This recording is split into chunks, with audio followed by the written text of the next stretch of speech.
Привет, дорогие друзья, с вами Яна, и вы на нашем новом канале, который будет полностью целиком посвящен нашей новой академии. Академии Натус Винсера по Dota 2. И прямо сейчас рядом со мной находится тренер нашего молодежного состава, человек, который не нуждается в представлении, потому что вы все прекрасно его знаете, это Ваня Ростайл. Привет, Ваня. Привет. Я очень рада наконец с тобой не просто познакомиться, но и поработать вместе, потому что я и буду репортером нашей новой команды. И по сути, у нашей организации уже есть огромный опыт работы с академическими составами, но по Counter-Strike. И еще тогда, когда запускался Na'Vi Sportscam, Blade в интервью говорил о том, что Академии по Доте точно быть. Но все эти долгие 3 года организация так и не решалась запустить этот проект. Расскажи, пожалуйста, о том моменте, когда к тебе пришли с этой идеей, рассказали об этом проекте и, по сути, предложили его возглавить. Ну, эта идея давно крутилась у всех на слуху, просто здесь так еще совпало, что нужно было развивать, грубо говоря, нашу сцену украинскую. Вот мы набрали ребят. Это была идея Амирана сделать этот состав, потому что он провел уже как бы подобные дела в КС, и все у них хорошо получилось. Вырастил Манесси, и он захотел вырастить еще одного такого игрока, но только в доте.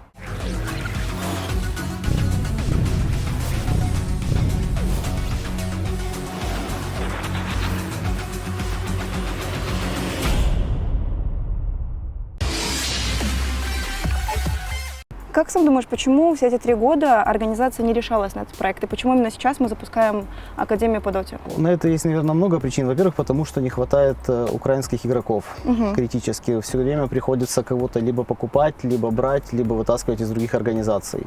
Всегда растить своих намного проще. Во-вторых, Дота, как по мне кажется, немножко увязла и сейчас умирает.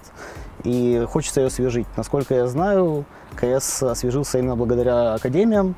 Все пошло, да, все зажило. Поэтому мы хотим сделать подобное в Доте, чтобы остальные организации тоже открывали свои академ-составы, и будем соревноваться. Вот ты соглашаешься на этот проект, возглавить его, заниматься поиском игроков. На чем нужно было поработать в тот момент в первую очередь? Состав команды, структура этой академии, либо заниматься поиском игроков? На самом деле всегда нужно вначале найти игроков, чтобы от этого отталкиваться. Если вообще такое количество молодых ребят, готовых играть, адекватные, уделять этому время, и просто свободные агенты, потому что практически все сейчас подписывают игроков даже в непонятные стаки, непонятные команды. Шанс был очень маленький, что мы найдем игроков с высокого рейтинга, сразу готовы играть. У нас в Na'Vi Sportscam было намного проще, потому что мы сделали громкий анонс, все знали о старте этого проекта, и, соответственно, претенденты сами отправляли нам видеообращения, видеообращения, и, соответственно, нам было намного проще отобрать ту самую заветную десятку. Тут же ситуация немножечко сложнее. Не было анонса, никто не знал об этом проекте, и тебе, по сути, пришлось самостоятельно искать всех этих игроков.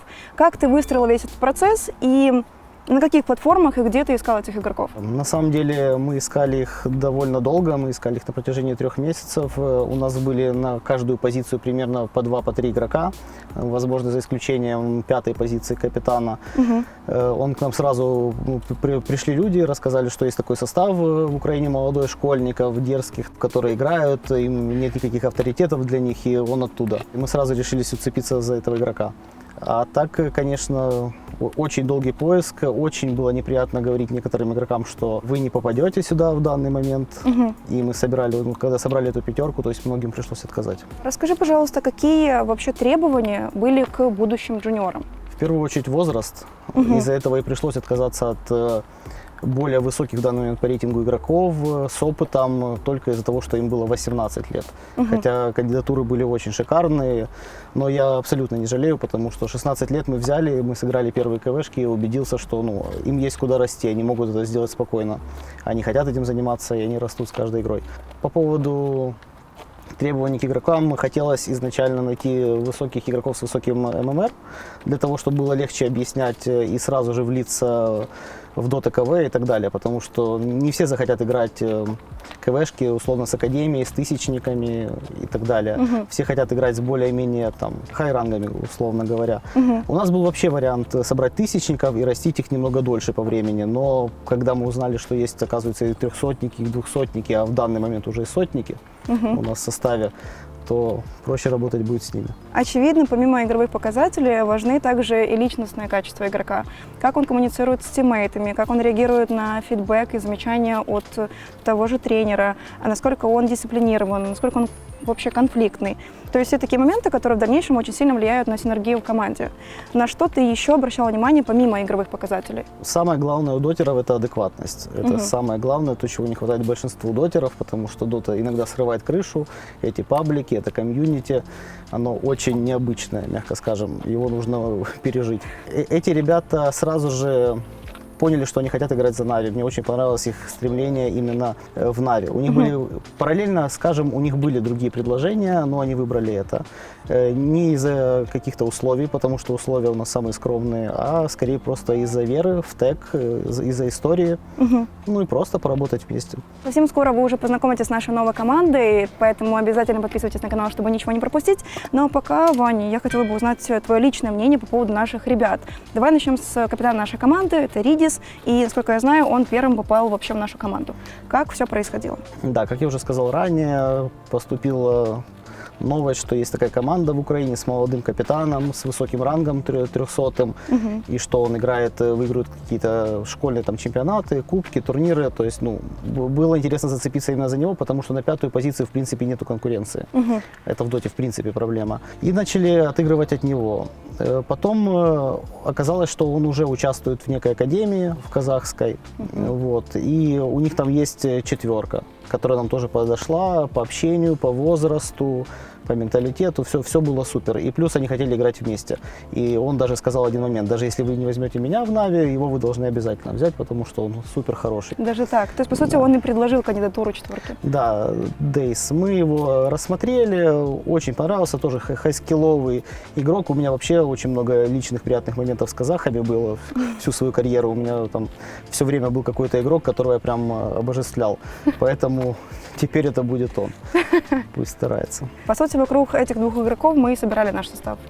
Да, дальше, получается, наша команда плюс эти 2 игрока, мы подбирали остальные позиции, спрашивали у них советов, потому что все-таки это суппорты. Очень важно, с кем будет стоять Стас, очень важно, с кем будет стоять Дейс на линии.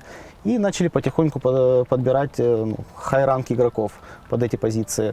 Иногда мы приходили с позициями 18-19 лет, как я говорил ранее, но, опять же, к финалу состава мы пришли все-таки в полностью молодом. Расскажи о том, как мы нашли керри и тройку.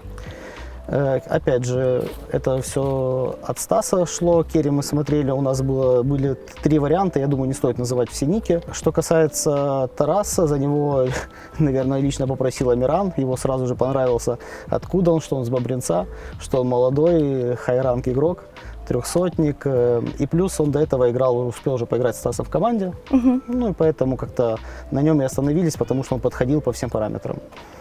То есть, по сути, Стас и Тамир принимали уже непосредственное участие в отборе следующих игроков? Да, конечно, потому что все-таки им играть в этом составе, и хотелось, чтобы потом не было такого, что мы навяжем какого-то игрока, а он окажется действительно слабый, либо неадекватный, либо непроверенный. Мы хотели сразу же создать здоровую атмосферу, от этого уже играть и работать в будущем. Расскажи, пожалуйста, немножечко про Юру. Тройка довольно-таки важная позиция в команде, ее не так просто найти. Да, 3-я позиция у меня одна из самых любимых, потому что я всегда играл с 3-й позиции на линии. Мне кажется, что мои тройки это всегда были лучшие тройки в мире. И сейчас такая задача сделать из Юры.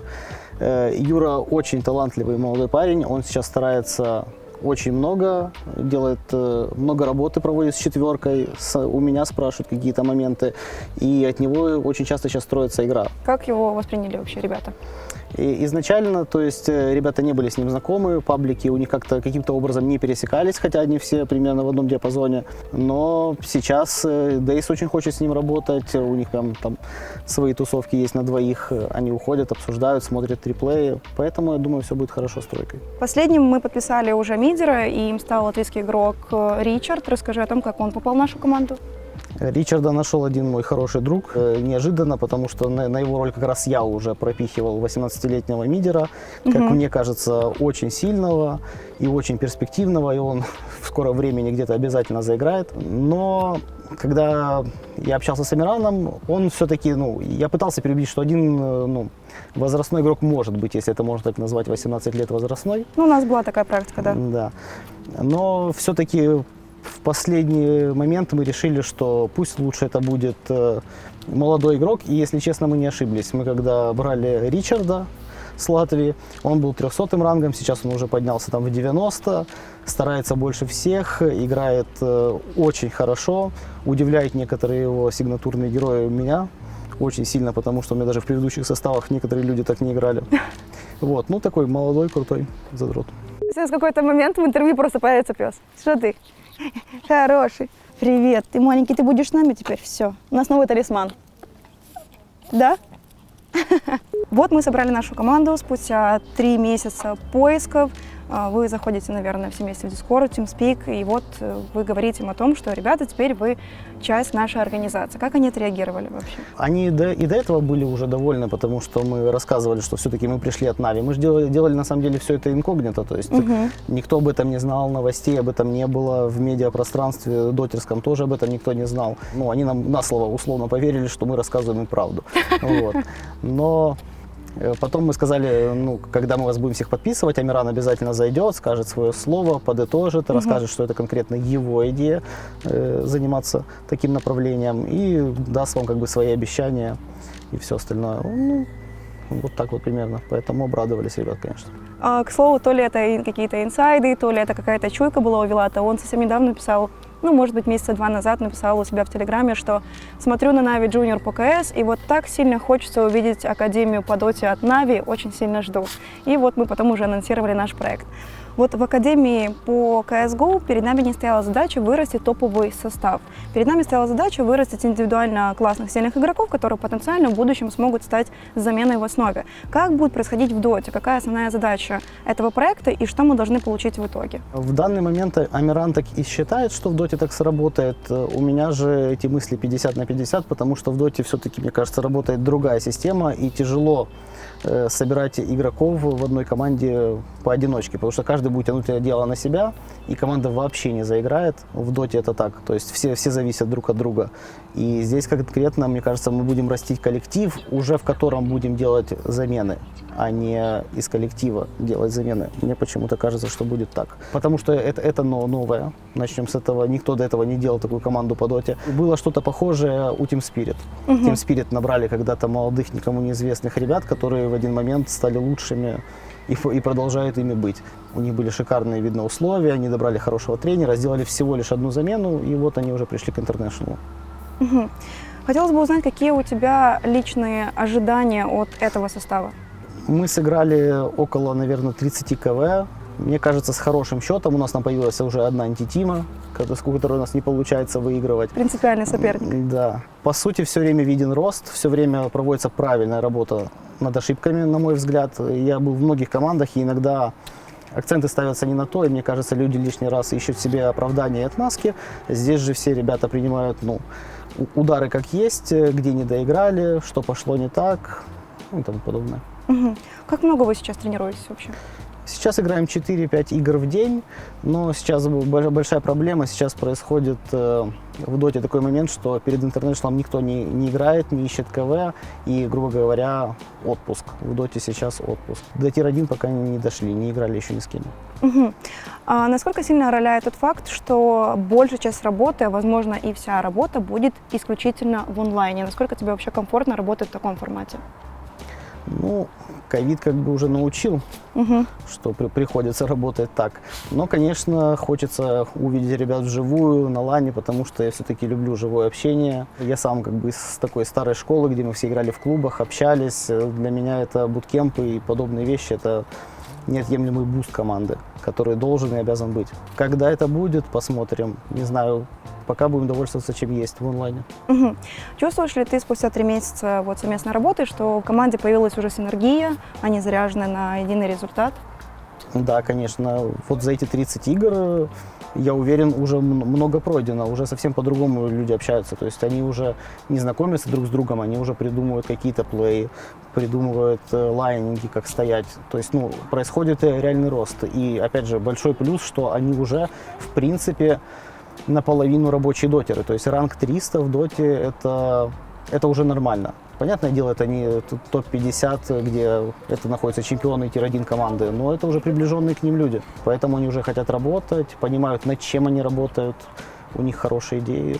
Поэтому все будет хорошо. Может быть, у вас появились какие-то уже совместные традиции по типу, вот недавно закончился мейджор, в Арлингтоне, может быть, вместе смотрели как-то в Дискорде, в TeamSpeak? Да, конечно, все мне смотрели, обсуждали, думали, что пошло не так у ЛГД в финале.